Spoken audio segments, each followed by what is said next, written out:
Lägg bort veden. Ja, hit på Charlie på en skallig gubbe. Jag kanske gillar att ligga där inne. Nej, där.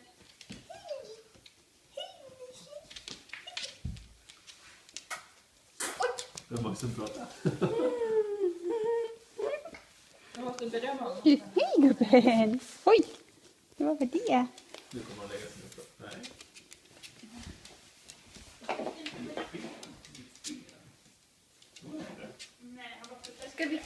Ska vi gå hit, Charlie?